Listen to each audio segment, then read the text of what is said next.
Olá, oi Rafael, Olá, Paulo. tudo Parece que bom? deu Acho que certo agora agora? deu certo. Isso, agora deu certo. Que bom. Isso aí. Então vamos lá, pessoal, boa tarde a todos e todas. A gente pede desculpas aí, houve um problema técnico com relação ao áudio. E então a gente vai estar recomeçando a nossa live. Eu sou Paula Regina, uma das coordenadoras do coletivo Voz e Rua. A gente atua com a população em situação de rua aqui no Distrito Federal. Sou socióloga, gestora de políticas públicas aqui do governo do Distrito Federal e também pesquisadora do Núcleo de Estudos para a Paz e Direitos Humanos. A gente vai estar falando com Rafael de Sá Menezes, que é o defensor público de São Paulo, atual coordenador do Núcleo de Direitos Humanos e Cidadania da Defensoria Pública de São Paulo, e também um grande acadêmico com várias obras e, enfim, vai estar falando da gente, da realidade da população em situação de rua em São Paulo. E vamos lá, Rafael.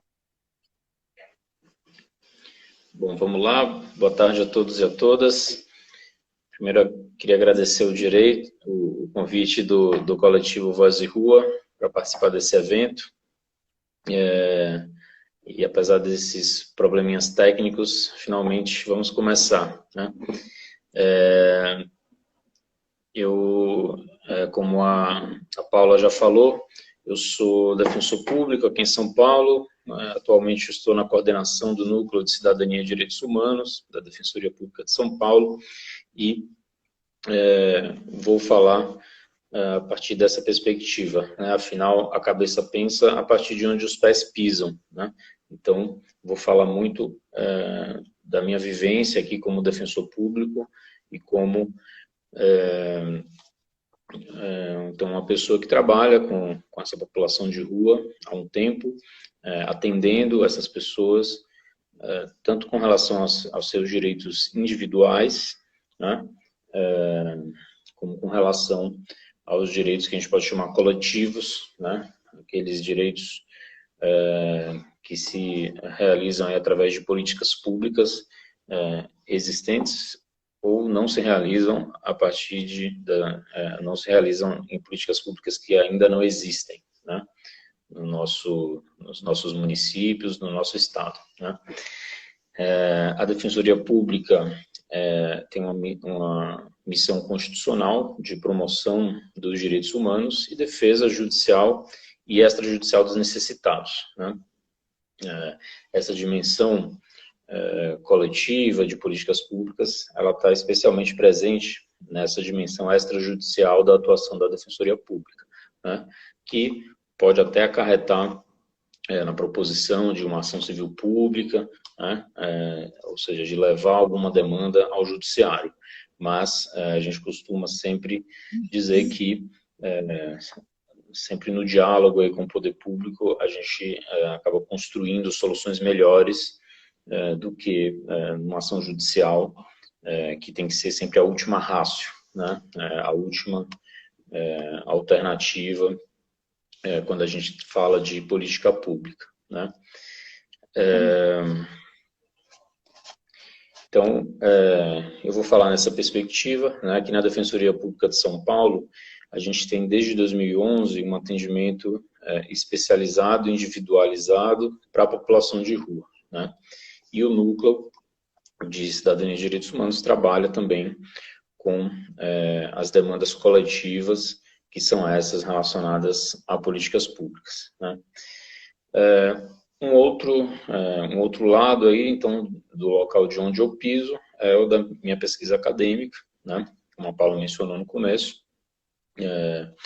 Eu, no meu doutorado, no meu pós-doutorado, eu estudei a temática da moradia e não pude deixar de chegar a esse tema da moradia para a população em situação de rua, né. Se a gente for olhar algumas das definições aí normalmente aceitas, né, da população de rua, elas em geral tratam dessa questão de que essa população não tem uma moradia convencional regular, né.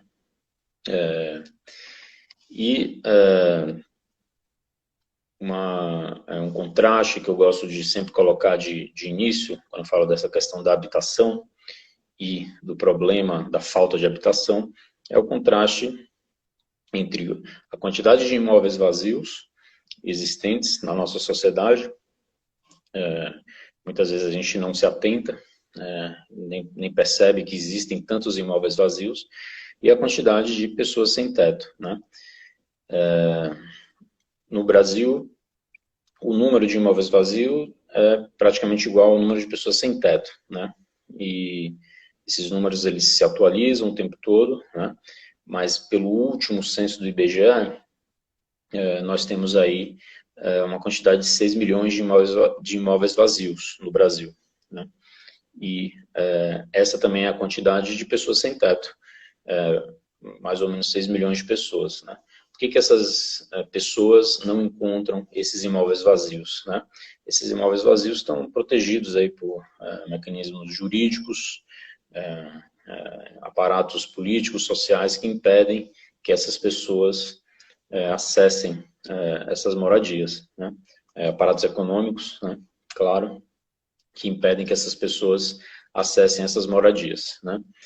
Então, eu estou falando do sem-teto em geral, mas eu poderia restringir esse universo para falar só da população em situação de rua, que é uma porcentagem bastante pequena do sem-teto, né?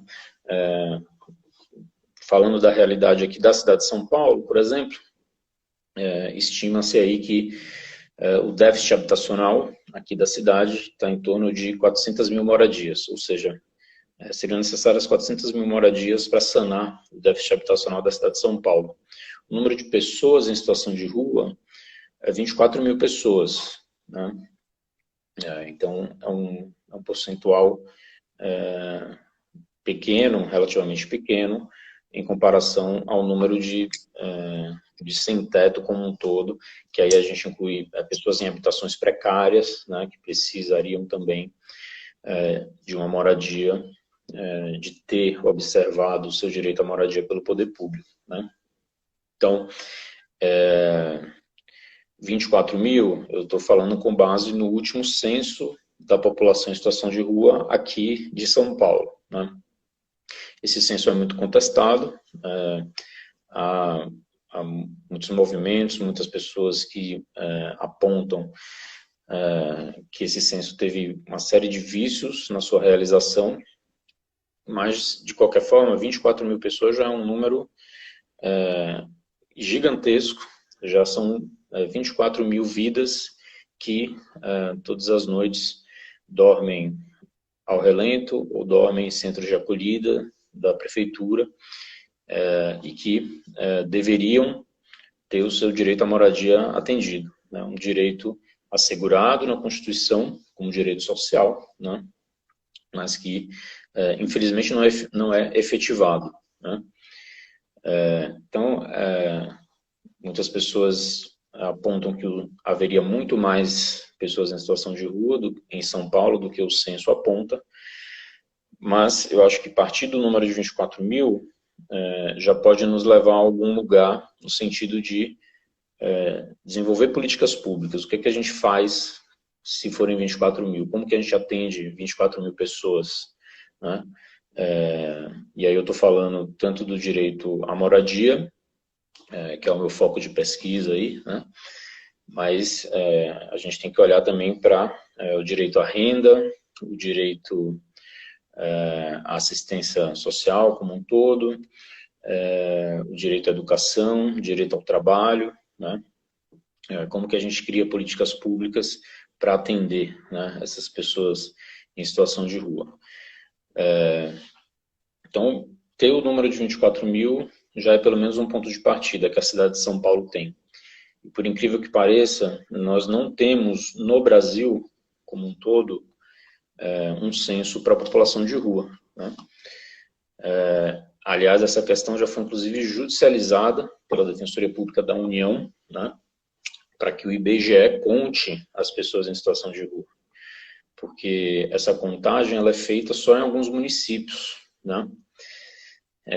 Na cidade de São Paulo é obrigatória essa contagem de 4 em 4 anos. Tem uma lei que estabelece isso, né?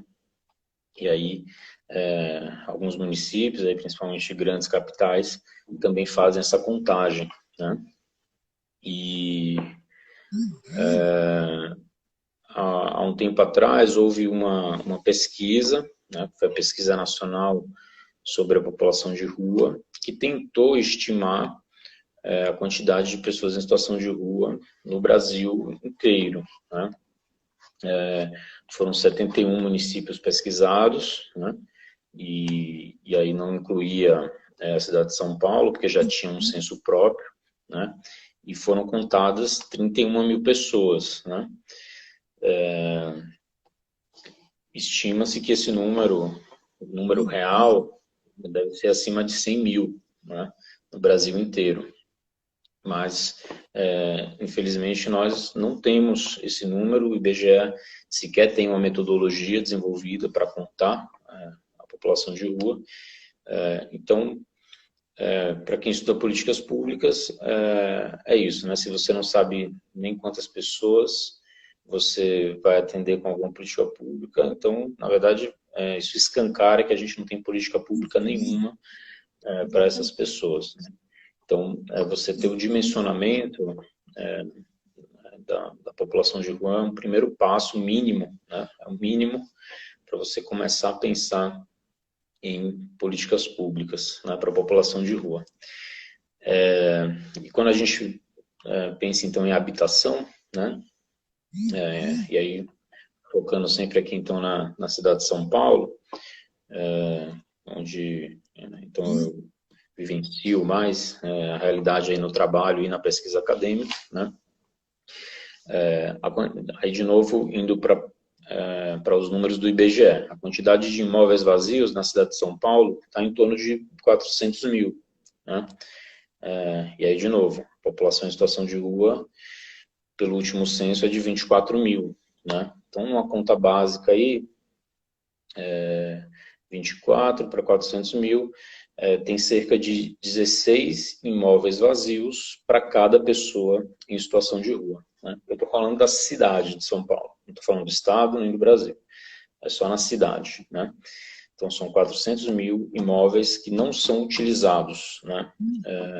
Não é nem que é um imóvel assim que está para alugar, né? É um imóvel não utilizado mesmo, né? É o vazio, porque se o imóvel está para alugar, ele está sendo usado pelo proprietário, né? O proprietário está buscando uma utilidade que é o aluguel, mas o imóvel vazio exclui o imóvel que está para alugar, né? Então, são imóveis que realmente foram produzidos pelo trabalho humano e que estão totalmente sem uso, né? Então, a gente poderia pensar, é possível desenvolver uma política pública para utilizar esses imóveis, né? Uma demanda que veio do próprio movimento da população de rua, isso faz mais ou menos uns 3 anos, era de que a própria população de rua pudesse ingressar em prédios vazios que precisam de reformas e realizar essas reformas, né? Nós levamos essa proposta do movimento para a prefeitura, mas a prefeitura de São Paulo não aceitou, né, esse tipo de proposta. Até existem estudos e iniciativas para buscar reformar prédios abandonados no centro de São Paulo, que são muitos, né, mas a prefeitura rechaça que a própria população em situação de rua possa, aí, em regime de mutirões, né, realizar as reformas desses prédios. Aí são as justificativas burocráticas, né, de que poderia, inclusive, haver responsabilidade da prefeitura se houver algo mal feito. Então, essa forma de acesso, que daria acesso das pessoas aos prédios e, a partir daí, seriam realizadas reformas, é impossibilitada hoje, né? E um dos grandes problemas das políticas públicas habitacionais é a falta, para a população de rua, né, na cidade de São Paulo, é a falta de escala, né? Eu colocaria aí no horizonte dos últimos 20 anos, me parece que houve uma série de iniciativas por parte da prefeitura, por parte de vários governos, vários partidos que governaram São Paulo, uma série de iniciativas pontuais então eu chamaria de experimentais, né, para atender a demanda de moradia da população de rua, né?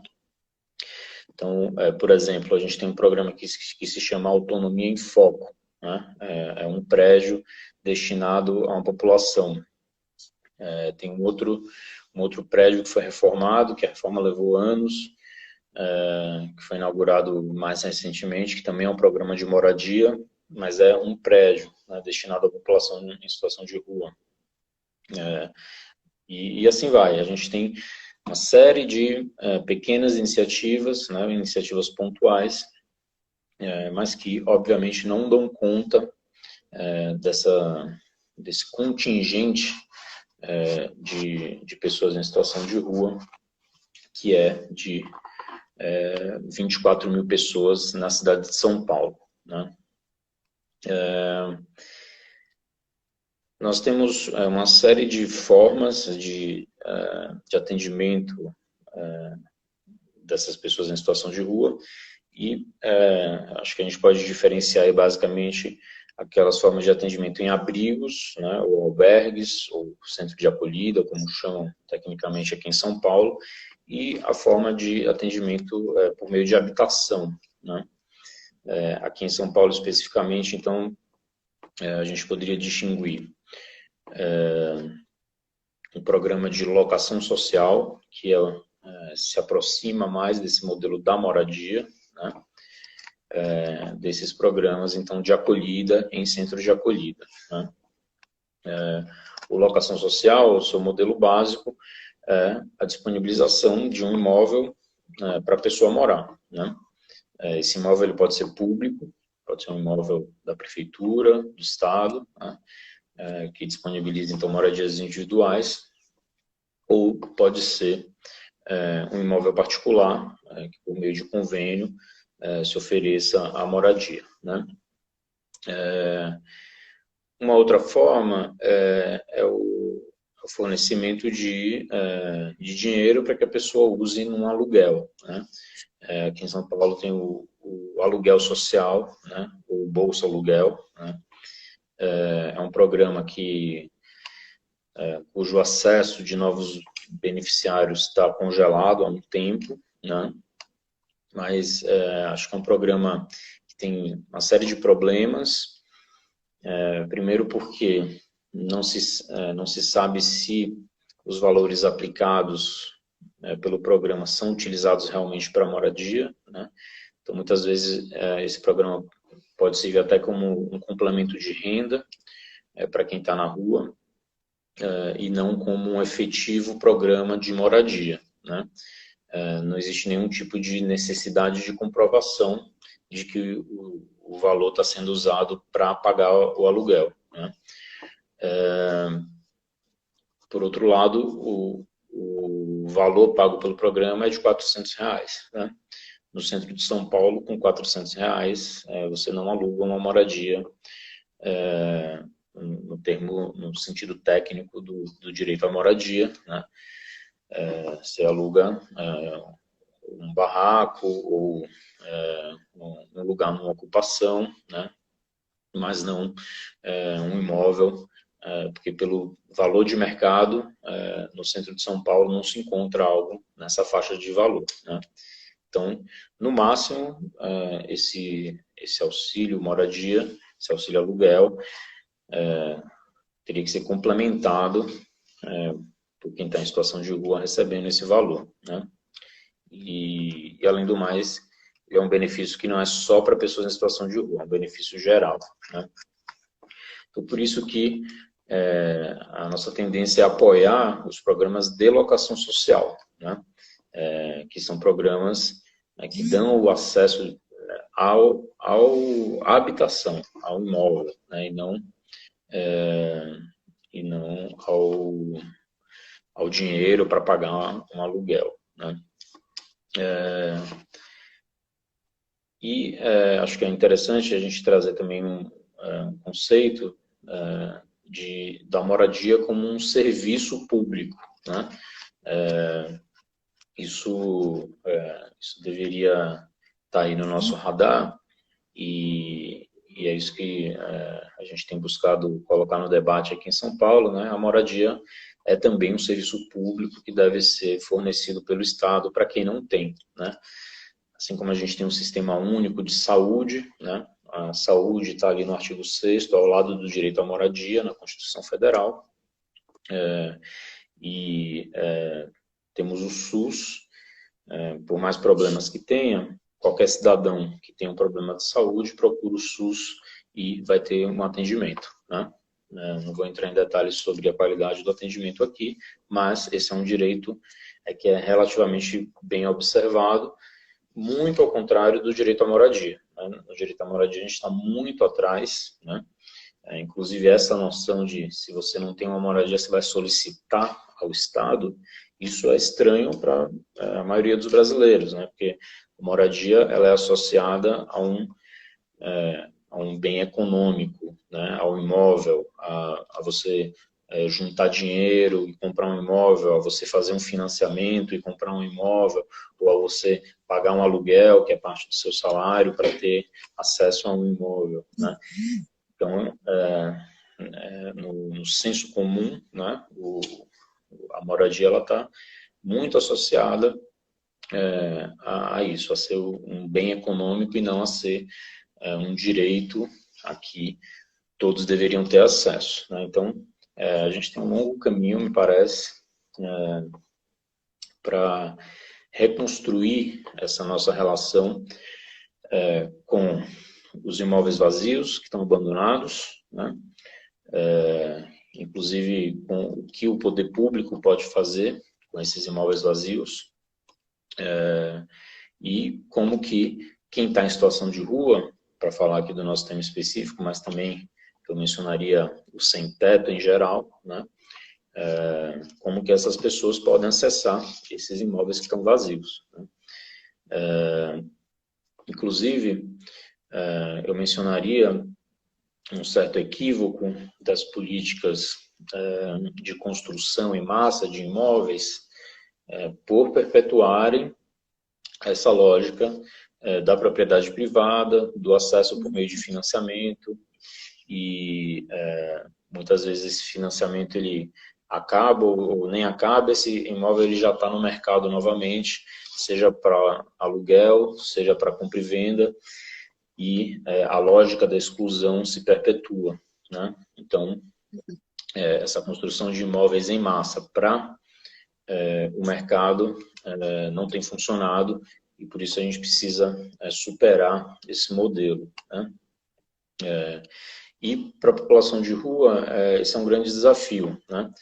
Então, aqui na cidade de São Paulo, na atual gestão municipal, com quem nós dialogamos bastante para buscar viabilizar a reforma de imóveis para a população de rua, o projeto da prefeitura acabou não saindo do papel porque a prefeitura aguardava verbas federais que acabaram não vindo, né?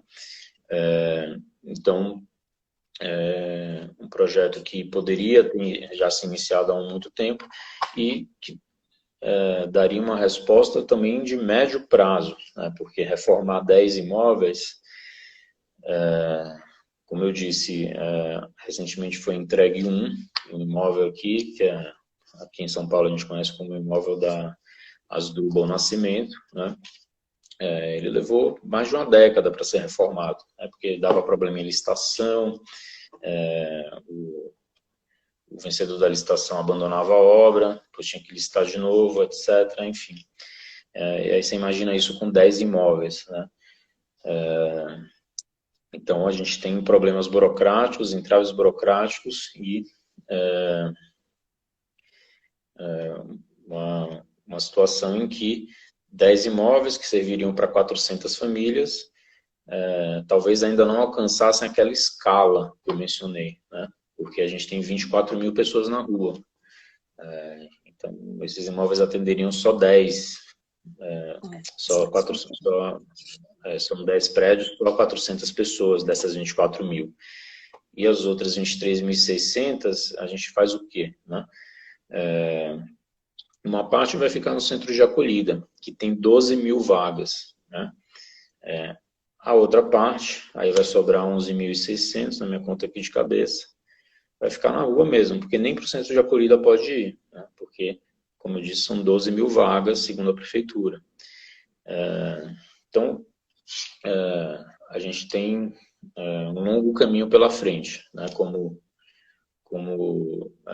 a gente pode ver a partir desses breves números que eu coloco aqui, né? Em Rafael, termos de... Sim, sim. como você bem coloca, né, é necessário, então, uma mudança de paradigma, na verdade, da forma de entender a questão da moradia, ou seja, sair dessa lógica mercadológica, né, para uma lógica de serviço, de prestação de serviço. Nesse momento agora da pandemia, do novo coronavírus, a gente está sentindo de forma bastante incisiva a necessidade de revisar, né, muitas políticas públicas, e eu acredito que essa da moradia é uma, então, que se coloca de forma bastante emblemática, né, considerando aí o déficit habitacional e também a questão daqueles que não têm acesso, né, a nenhum tipo de moradia, que a gente pode enquadrar nos sem-tetos, como você bem colocou, e na população em situação de rua. Frente à realidade que se coloca, quais são os principais desafios que se estão enfrentando aí em São Paulo? Aqui em Brasília, a gente está vivenciando nesse momento uma luta. A gente tem 2 acampamentos que foram montados pelo governo do Distrito Federal, cada um com a capacidade, salvo engano, de 200 pessoas, isso para um universo de mais de 2.000 pessoas em situação de rua. E a gente identifica que, apesar dessa ação com pouco alcance, né, a qualidade de vida dessas pessoas nesses acampamentos é infinitamente melhor, principalmente nesse contexto da pandemia, do que aquelas que permanecem na rua, né? Como é que a Defensoria tem enfrentado essa realidade aí em São Paulo, considerando que o vulto, né, de pessoas nessa condição aí é bastante significativo? Uhum. Obrigado pela questão, Paula. Eu parto para responder a partir de uma questão que já circulou também por aqui, da proposta também de uma criação de um tipo de acampamento desse aqui em São Paulo, né? Tem sido muito comum nos últimos anos o uso de barracas nas ruas, né, pela população de rua aqui em São Paulo, coisa que, não sei, há 10 anos atrás não era muito comum, né? E agora é bastante comum. E já circularam algumas propostas desse tipo de se usar terrenos vazios, né, para então criar uma estrutura aí para essas pessoas, né? Não deixa de ser algo precário, né? Não é o ideal, pensando que o ideal mesmo é garantir um direito à habitação no imóvel, como chamado imóvel convencional, né, como é usado em algumas definições. Então, vamos pensar em países aí europeus que têm um Estado social desenvolvido, né, que tem programas de acesso a quarto e sala, ou kitnets, né, para a população em situação de rua. Isso seria o ideal a ser alcançado aqui, né? Afinal, como eu mencionei, a gente tem tantos imóveis vazios, né? O que a gente faz com esses imóveis, né? Poderia haver algum tipo de política pública para utilização e acesso desses imóveis. Enquanto isso, então a gente fica com esse centro de acolhida e esse tipo de acampamento, né? Que então as pessoas ficam nas suas barracas, né?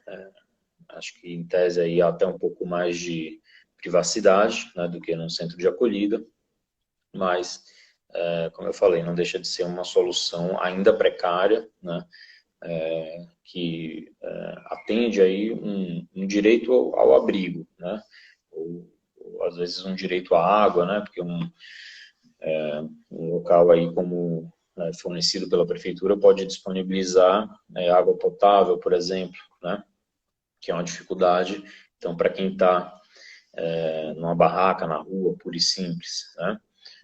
Mas não realiza aí todos os requisitos para a gente considerar que o direito à moradia está sendo observado, né? Então, acho que isso é um grande desafio, né? A questão da habitação e mesmo a questão do abrigamento da população em situação de rua, né? Nós temos o desafio do preconceito, né? Inclusive, algumas dessas soluções que circulam de juntar essas barracas, às vezes são permeadas por isso, né? Por dizer, vamos tirar essas barracas aqui da Avenida Paulista, né? Algo nesse sentido, porque estão atrapalhando a minha vista da Avenida Paulista, algo assim, né? Então, esse preconceito que quer simplesmente excluir as pessoas, muitas vezes excluir do seu campo de visão, como se isso fosse resolver o problema social, né? Na verdade, isso confunde o que é problema social e o que é preconceito e discriminação, né? Muitas vezes a sociedade está baseada nisso, em excluir, em delimitar, em tirar do campo de visão e não em resolver realmente a questão social que está por trás, né? Acho que ainda mais grave vem a questão da violência, né?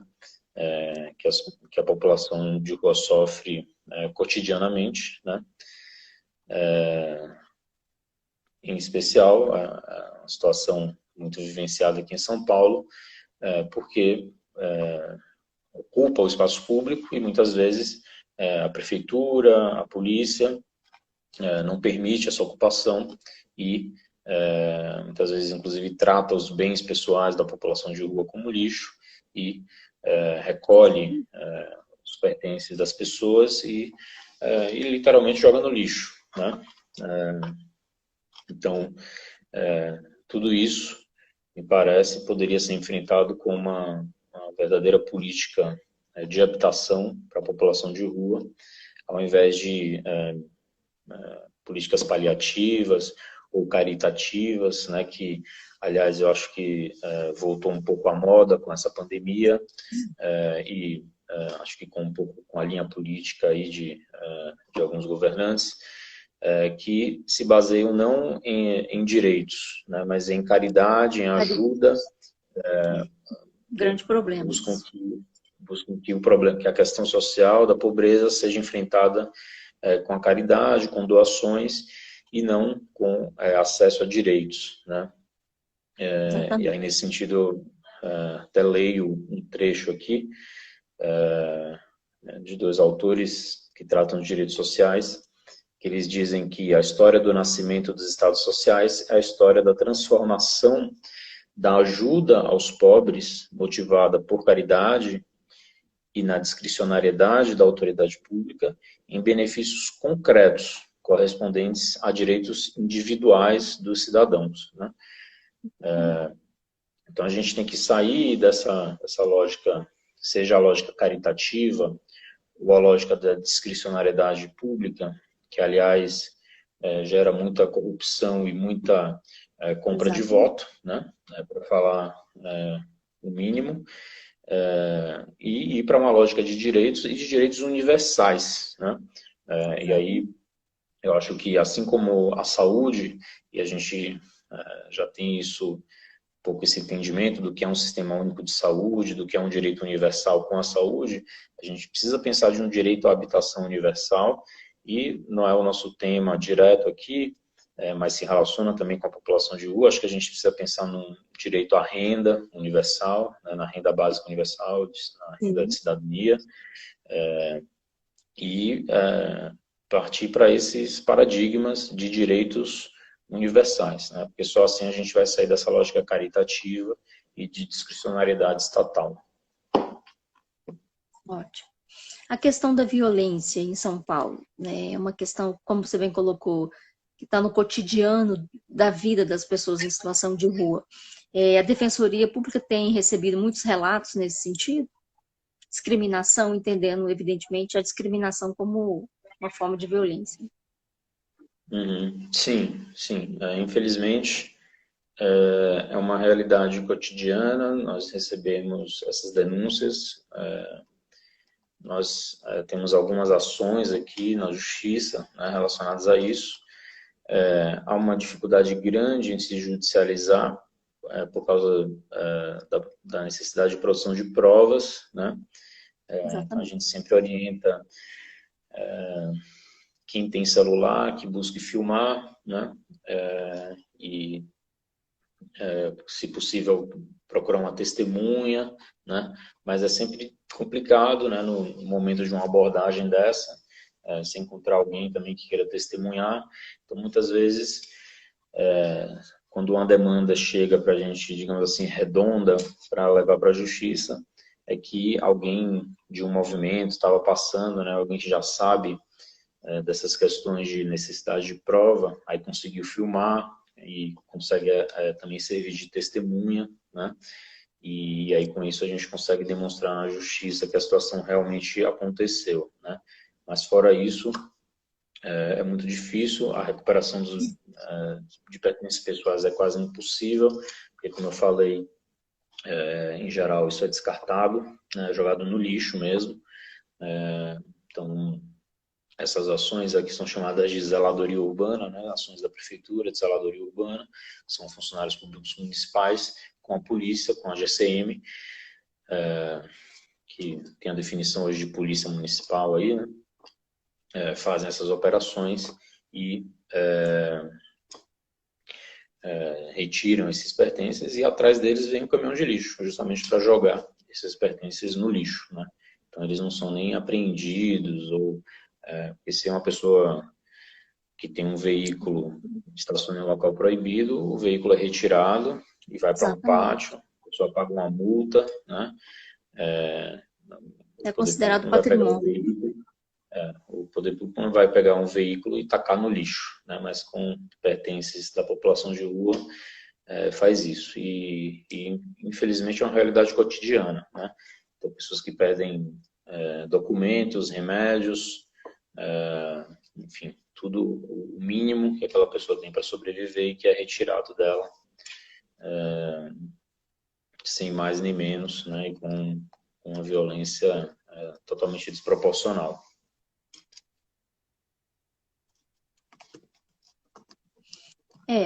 Nesse contexto que a gente está vivenciando da pandemia, pelo menos aqui no Distrito Federal, o que a gente tem observado é justamente o aumento da discriminação e das violências, né? As pessoas que já não entravam nos espaços, agora então estão sendo absolutamente, de forma bastante incisiva, impedidas de entrar nesses espaços, né? Então, o relato de sede, o relato, muitas vezes, de fome, né, que tem aumentado muito, ele tem sido bastante comum aqui no Distrito Federal. Como diante de todas essas crises, né, que inclusive o próprio Estado vem vivenciando e muitas vezes ele também é porta-voz, né, dessa própria crise, como é que a Defensoria Pública, especificamente aí no Núcleo de Direitos Humanos, tem pensado como caminhos para contornar essa realidade, que agora se avulta? Uhum. É, realmente o problema se agrava muito mais agora, né? É um problema que já era muito grave e nós vamos usar os instrumentos que temos usado, né? Essas tentativas extrajudiciais de resolução dos problemas, né?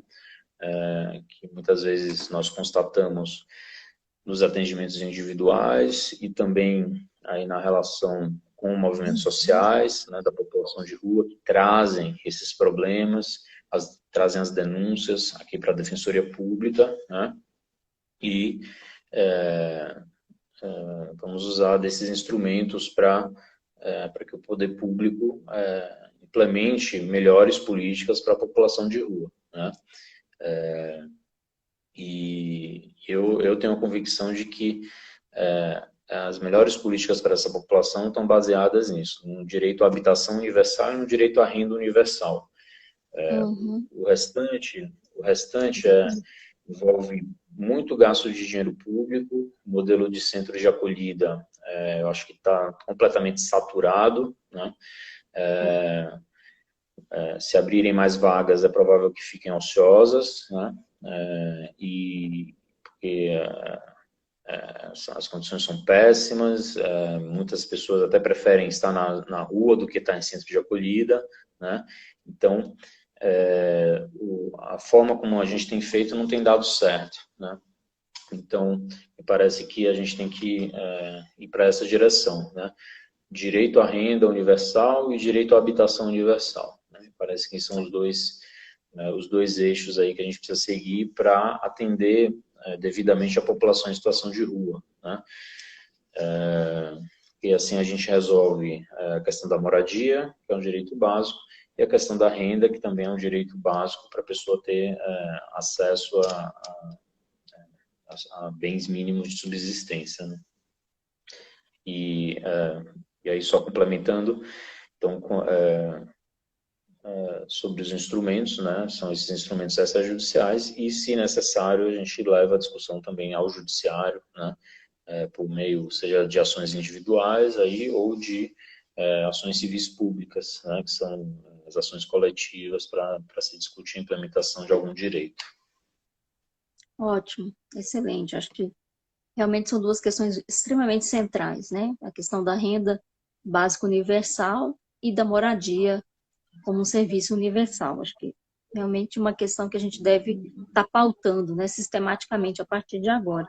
Com relação à violência policial, a questão da violência ela tem sido manchete no Brasil todo e São Paulo realmente tem se destacado de alguma forma, né, com uns casos bastante incidentes. Assim, como tá essa relação e esse olhar para a população em situação de rua, dessa questão da violência policial? É uma questão muito grave também. Muitas vezes ela está relacionada a essas ações de zeladoria urbana, que eu já mencionei, né? Mas às vezes acontece isoladamente também, né? Mas também é uma questão muito grave e acho que ainda mais do que nas situações de zeladoria, quando ela ocorre isoladamente, há essa dificuldade probatória, né? Exatamente. Então temos uma séria dificuldade de fazer apuração na corregedoria da PM, ou instaurar um inquérito policial, justamente pela ausência de provas, né?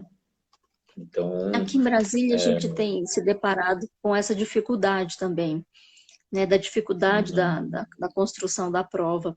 E a gente pensou aqui na possibilidade de um protocolo, pelo menos uma forma de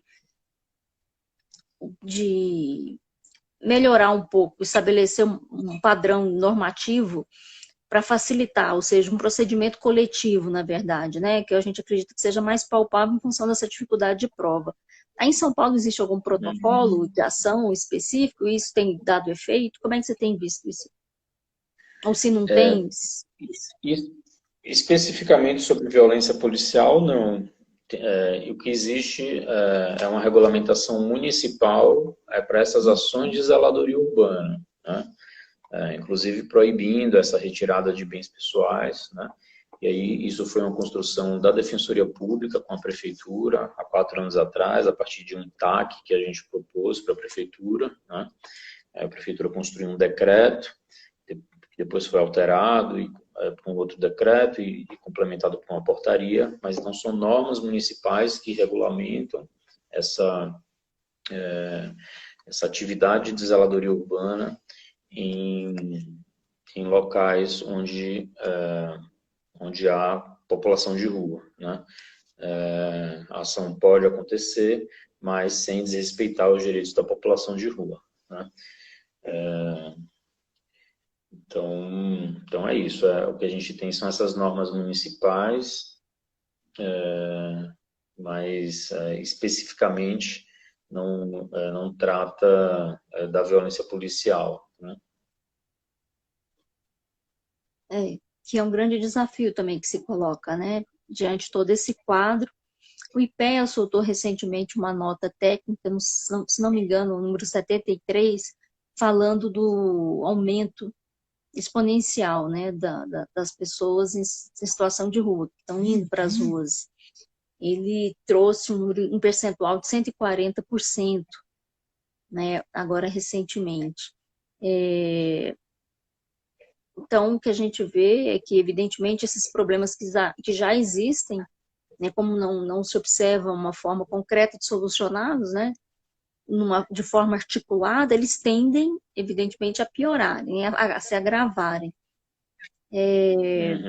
Como é que a Defensoria está vendo isso, assim, encarando essa realidade? Que isso também impacta, né, no vulto das atividades da própria Defensoria, né, o que acaba dificultando também o próprio alcance, né? Sem dúvida, sem dúvida. E o atendimento da Defensoria à população em situação de rua, como eu disse, a gente tem um atendimento especializado, ele tem crescido, né,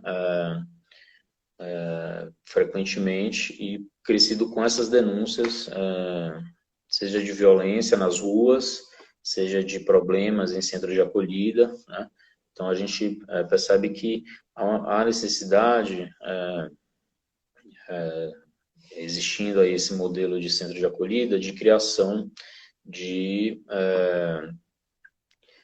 mecanismos, até mecanismos de solução de conflitos internos, né? Porque muitas vezes esses conflitos são trazidos para a defensoria e a gente fica nesse papel de mediação, né, de problemas internos aí de centros de acolhida, ou da relação da municipalidade com a população de rua nas ruas, né? Tudo isso, como eu falei, necessita de políticas estruturais para a gente não ficar só olhando para esses pequenos problemas decorrentes de uma política pública problemática, né? A gente precisa, então, mudar nossos paradigmas aí para a gente ir além, né? Paula, aí eu vou, com isso, pedir para a gente ir encerrando já, Tá ótimo. porque eu vou entrar num outro evento em seguida, Tá ótimo. mas já agradecer muito o convite do coletivo Voz e Rua e me colocar à disposição para continuar essa conversa, né, e para quem tiver interesse, para a gente desenvolver aí essa pauta dos direitos da população de rua. Que ótimo, a gente agradece muito, muito obrigada pela disponibilidade, muito obrigada por trazer essas questões de forma tão claras, né? E eu acho que é o momento da gente, então, aprofundar esses temas, essa questão da habitação universal, né, e da renda universal, entendendo uma perspectiva de um novo paradigma para a gente estar problematizando futuramente. A gente conta contigo num próximo debate, e aí com a Isabela e com o Paulo, né, a gente organiza isso num horário que dê melhor, e vai ser um grande prazer. Muito obrigada mesmo pelas contribuições, parabéns pelo trabalho de vocês, e recomendando aqui o livro, né, do Rafael, A Crítica ao Direito à Moradia e das Políticas Públicas Habitacionais, muito, super bem construído, e do texto, enfim, que ele publicou, do artigo, né, Direitos Humanos e Democracia. Então, muito obrigada, Rafael, até a próxima. Muito obrigada mesmo. Eu que agradeço, Paula. Até. Bom trabalho para vocês, sucesso aí. Obrigado, para vocês também. Obrigada.